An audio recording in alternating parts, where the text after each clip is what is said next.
प्यारे विद्यार्थी, आज मैं आपको व्याकरण का भाग समझाती हूँ। आपका यह पांचवी छठी के अंदर हुआ ही होगा, लेकिन फिर और एक बार हम जाते जाते ओवरलुक करते हैं। जो नए बच्चों का एडमिशन हुआ है उस बच्चों को मैं रिक्वेस्ट करती हूँ कि आपका जो ग्रामर का जो हिस्सा है यह मैं 8वीं के बच्चों को क्या करती हूँ, एक अलग बयास लगाने को बोलती हूँ। और यह जो ग्रामर का भाग है यह हमें 10वीं तक है, 5वीं, 6वीं, 7वीं, 8वीं, 9वीं, 10वीं, इसमें से थोड़ा ऐड हो जाता है, लेकिन ग्रामर यही रहता है। आज मैं आपको पढ़ा रही हूँ वह आपके हिंदी के छठी की बुक अगर आपने देखी तो उसके अंदर आपको यह देखने को मिल जाएगा। 7वीं के अंदर है, 8वीं के अंदर है, 9वीं के अंदर, 10वीं के अंदर। बात समझ में आ गई? तो उस हिसाब से हम यह सब लिख कर समझ कर उसकी डेफिनेशन व्याख्या आपको मुझबानी याद करनी है। यह कभी भूलने का नहीं है। आपको लॉन्ग लाइफ यह ग्रामर जीवन में काम आने वाला है। तो उस हिसाब से, उस नज़रिया से आपको पढ़ना है और समझ कर लेना है और लिखना भी है। बार बार उसको रिपीटेशन, प्रैक्टिस, सराव करना ही जरूरी है। चलो मैं आपको बताती हूँ शब्द किसे कहा जाता है। वर्णों के सार्थक शब्द, वर्णों के सार्थक समूह, जैसे वर्ण कौन से है? आ, ई, उ, ये जो है ना आहतक वर्ण है। बात समझ में आ गई? तो यह वर्णों का समूह जो है क ख ग घ ट ठ ड ढ ण, हमने मुंह से जो आवाज निकाला है, स्वर निकाला है, उसे वर्ण कहा गया है। और ऐसे वर्णों को मिलाकर दो होंगे, एक होगा आ हो गए। ऐसे शब्दों को, ऐसे वर्णों को जोड़कर शब्द तैयार हो गया और अनेक शब्द, एक से ज्यादा शब्द आके अपना वाक्य तैयार हो गया, जुमला तैयार हो गया। बराबर? शब्द, वाक्य। अब वाक्य में आने वाले शब्द कौन से जाति के हैं? मैं आपको एक छोटा सा उदाहरण देती हूँ। आपकी फैमिली, आपका परिवार। बात समझ में आ गई? अपने घर में कौन कौन रहते हैं? मम्मी, डैडी, दादा दादी, नाना नानी, चाचा चाची, चचेरे भाई बहन, तुम्हारे भाई बहन, ऐसा जो एक पूरा अपने रिश्तेदारों का जो परिवार बना है वह अपना कुटुंब है, फैमिली है। बात समझ में आ गई? अपने परिवार में, अपने फैमिली में जैसे एक से ज्यादा लोग रहते हैं वैसे शब्दों का भी है परिवार है। और ये शब्दों के परिवार में कौन कौन आए हैं उनके नाम तो देख लीजिए। यह देखिए, दो प्रकार है इसके अंदर, एक विकारी और अविकारी। विकारी का मतलब है कि इसके अंदर हम जब वाक्य में प्रयोग करते हैं तभी हमें जैसा चाहिए वैसे शब्दों का प्रयोग अपने वाक्य में किया जाता है। और यहाँ अविकारी, इसके अंदर बदलाव नहीं होता, बदल नहीं हो जाता, जैसे कि वैसे हम वाक्य में प्रयोग करते हैं वैसे ही यहाँ हमें जैसे चाहे वैसे प्रयोग वाक्य में करते हैं। तो इस प्रकार विकारी शब्द, अविकारी शब्द। अभी विकारी शब्दों के प्रकार कौन से हैं? संज्ञा, सर्वनाम, विशेषण, क्रिया। समझ में आ गए? यह 4 विकारी शब्द है और यह अविकारी शब्द में आते हैं क्रिया विशेषण अव्यय, संबंध बोधक अव्यय, समुच्चय बोधक अव्यय और विस्मयादि बोधक अव्यय। अव्यय शब्द आप बार बार बोलो, आपने जुबान पर बिठा देना है। तो चलिए हम क्या करते हैं, संज्ञा के बारे में हम मालूमात देखते हैं। यह संज्ञा क्या होती है, संज्ञा के प्रकार हम आगे देखेंगे। संज्ञा, तो संज्ञा में क्या क्या आता है यह मैं आपको समझाती हूँ।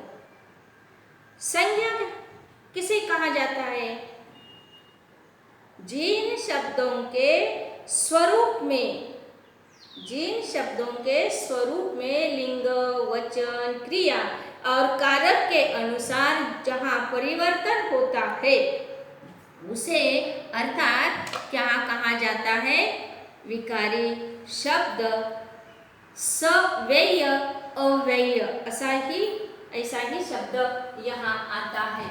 इसको दूसरा नाम है सव्यय शब्द, लेकिन यह ज्यादा अपने बताते समय, बोलते समय ज्यादा प्रयोग नहीं किया जाता। विकारी शब्द ऐसे ही कहा जाता है सव्यय, और इसे कहते हैं अव्यय। तो मैंने आपको शॉर्टली बता दिया, इसके अंदर बदल नहीं होता, इसके अंदर बदल हो जाते हैं। तो कैसे होते हैं यह हम देखते हैं। देखो संज्ञा जैसे मैं बताती, संज्ञा कौन सी होती है, लड़का लड़के, लड़का एक वचन और लड़के बहुवचन आता है। तो लड़की हमने बोले तो क्या आ जाएगा, बहुवचन में लड़की आ जाएगा। सर्वनाम में कौन कौन से शब्द आते हैं, सर्वनाम, सर्वनाम में मैं, हम, तू, तुम, वह, वे, उन्होंने, उसने, ऐसे शब्द इसके अंदर आ जाते हैं। किसके अंदर, सर्वनाम के अंदर। और विशेषण में, विशेषण में अच्छा, बहुत बड़ा, बढ़िया, बहुत बढ़िया, बात समझ में आ गई, चतुर, होशियार, ऐसे जो शब्द है वह विशेषण में आ जाते हैं। आम बहुत मीठा था, मीठा, बराबर। तो ऐसे जो शब्द है, यह खट्टी इमली पसंद है, खट्टी। तो आपको समझ में आया होगा कि एक खास शब्द होता है, उसकी खासियत बताता है, उसे विशेषण कहा जाता है। वो मैं आपको इसकी सब की व्याख्या लिखकर, परिभाषा लिखकर मैं आपको देने वाली ही हूँ। तो आप ज़्यादा से ज़्यादा समझ कर लीजिए और अपने दिमाग में फिट करके रखिए। क्रिया में कौन कौन से शब्द आ जाएंगे, करना, बैठना, खाना, सोना, उठना, लेटना, रोना, हंसना, ये सब क्रियाएं हैं। यह जो है यह मूल क्रियाएं मैंने बताया, मैंने आपको मूल क्रिया बताई, लिखना, लिखना यह मूल क्रिया जो है, यह हम जैसे कि वैसे वाक्य में प्रयोग नहीं करते, हम उसके अंदर बदल करते हैं। मैं लिखती हूँ, वह लिखने वाला है, वह लिख रहा है। लिखने, लिखना इस मूल क्रिया का हमारे वाक्य में जैसा चाहे वैसा प्रयोग किया जाता है। तो प्यारे बच्चे, इसीलिए हमने आपको संज्ञा यानी कौन सा भी नाम, बात समझ में आ गई, उसके अंदर हम देखने वाले ही हैं। तो इस प्रकार संज्ञा का मतलब है प्राणी, वस्तु या आदमी, किसी व्यक्ति का भी हो, स्थान हो, स्थान का मतलब स्थल, स्थल का मतलब वो हो दासगांव, बम्बई, ऐसे। और गुण, गुण कौन से, अपने अंदर जो गुण रहते हैं, मीठा आम, सेक्स, हट, है ना, जो हम वाक्य से अपना भाव, भावनाएं व्यक्त करती है, वही गुण आएंगे। मीठा, गोड, कड़वट, हरा भरा। अवस्था या दशा के नाम को हम संज्ञा कहते। अरे अरे अरे अरे, खुशी, दुख, जो भी भावनाएं व्यक्त हो जाती है ऐसे संज्ञा में आ जाते हैं। मैं आपको बताती, जैसे गाय है, भैंस है, नदियाँ है, शहर है, गांव है, प्राणी है, आदमी है, महिलाएं है, लड़कियां हैं, लड़के हैं, ये जो संज्ञा हो गए, ये जो सब संज्ञा है। लेकिन अपना संज्ञा के जो भेद है यह मैं आपको समझाती हूँ, आप लिखने के पीछे मत पड़ो। यह संज्ञा के भेद कौन कौन से होते हैं? संज्ञा के भेद तो मैं क्या करती हूँ, अभी यह साफ करा के दे लेती हूँ तो आपको समझाने में आसानी हो जाएगी। और यह मैं क्या करने वाली हूँ, आपको सब लिख कर देने वाली हूँ। जातिवाचक संज्ञा, एक जातिवाचक। अभी लिखने में ज्यादा टाइम हम नहीं लगाने वाले, एक एक करके हम आपको समझाने वाले हैं। तो देखिए, व्यक्तिवाचक यह लिखेला मैं आपको देने वाली ही हूँ, तो ज्यादा टेंशन लो मत। जातिवाचक संज्ञा का यह प्राणी, पदार्थ या स्थान की पूरी जाति का बोध कराती है।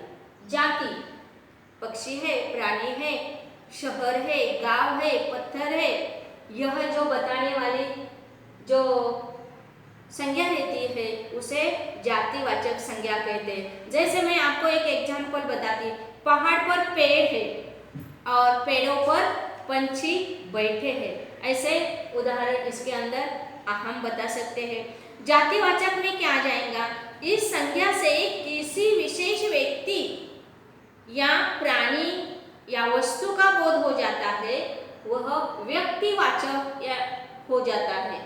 यानी पेड़, पहाड़, यह जातिवाचक में आ गए। व्यक्तिवाचक, पर्सनल नाउन इंग्लिश में कहा जाता है, तो वैसे मैं आपको बता देती, लोकमान्य तिलक जी है, बम्बई है, जिजामाता है, सरिता, सावित्री, ये जो है ना व्यक्तिवाचक नाम में आ जाएंगे। और तीसरा है भाववाचक नाम, यहाँ आपको दिखता है क्या नहीं, मैं यहाँ लेकर जाती आपको।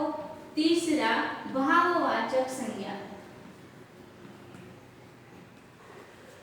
भाववाचक संज्ञा में क्या आ जाता है, भाववाचक संज्ञा में आपको संज्ञा किसी प्राणी या वस्तु के गुण या भाव या उनकी दशा, दशा का मतलब अवस्था, वो कौन से हालात में है, यह हमें उस वाक्य से बोध हो जाता है, उसे भाववाचक संज्ञा का बोध कराने वाली भाववाचक संज्ञा कहते हैं। ओके, तो इसके अंदर मैं आपको एग्जांपल दे देती, चतुराई आ जाएगी, मेहनत आ जाएगा, प्रेम या क्रोध, अमीरी, गरीबी, श्रीमंती, जो भी होगा उसके अंदर आ जाता है। मैं आपको एक एग्जांपल दे देती, उनका बचपना अभी भी है, गया नहीं है, वो छोटे बच्चे की तरह ही बर्ताव करता रहता है। दूसरा उदाहरण यह बताती हूँ कि वह कठोरता से बोला, रे आपकी पढ़ाई हुई क्या नहीं, कठोर, बात समझ में आई। और चौथा है द्रव्यवाचक संज्ञा। चौथे में आपको द्रव्य, द्रव्य का मतलब आपको समझ में आया होगा, यहाँ कोई भी चीज रहेगी, चीज का मतलब खाने का चीज होता है ना, वही नहीं है। वह जैसे सोना, चांदी, गेहूं, हीरा, मोती है ना, ऐसे दाल, चावल, चना, आटा खाने की जो चीजें रहेंगी, वस्तु रहेंगे, उसका नाम द्रव्यवाचक में आ जाएगा। और मैंने 1 डजन केली खरीदी, 1 डजन केली खरीदी द्रव्यवाचक संज्ञा में आ जाएगा। उन्होंने 2 किलो सब्जी खरीद कर लाई, 2 किलो सब्जी, बराबर। इस तरह से द्रव्यवाचक में आ जाएगा। और इसका 5वां जो है समूहवाचक संज्ञा। समूहवाचक, समूह का मतलब आपको समझ में आया होगा। झुंड रहती है, गुलदस्ता है ना, समूह, एक से ज्यादा फूल उसके अंदर रखे होते, और एक से ज्यादा आदमी, महिलाएं, बच्चे, लड़के, लड़कियां, प्राणी, पक्षी एक जगह पे आ गए तो वह हो जाता है समूहवाचक। व्यक्तियों का समूह होता है, वस्तुओं का भी समूह नहीं। दुकान से इतना किराना लाया, किराया लाया, बराबर। तो मैंने सब्जियां लाई, जो भी होंगी वो बहुत चीजों का समूह हो जाएगा।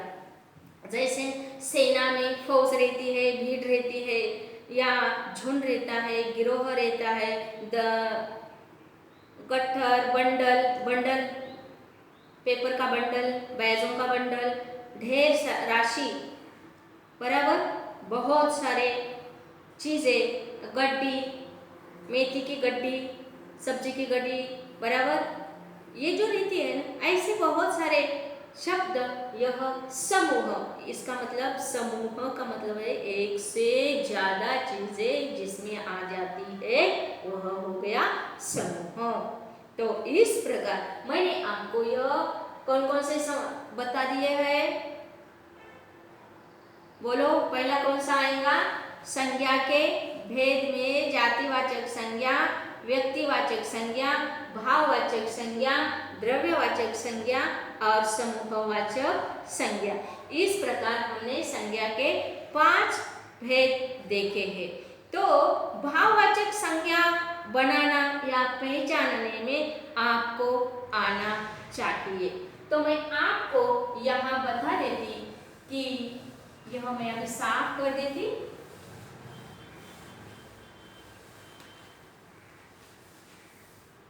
भाववाचक संज्ञा, जातिवाचक संज्ञा, भाववाचक संज्ञा कैसी पहचानिए है, वह उसको प्रत्यय और भाववाचक संज्ञा का प्रत्यय कैसा रहता है। जैसा हम प्यार से बोलते हैं, लड़कपन गया नहीं इसका, लड़क और पन, लड़क यह लड़का, लड़के का बचपना, बचपना, लड़क लड़कपन, लड़का लड़कपन से है, बच्चा बचपन, चित्रकार चित्रकारी, चोर चोरी, हैवान हैवानियत, बराबर, देव देवत्व, मित्र मित्रत्व, मानव मानवता, ऐसे जो शब्द है ना, यह जातिवाचक संज्ञा को प्रत्यय लगाकर भाववाचक संज्ञा हो जाती है।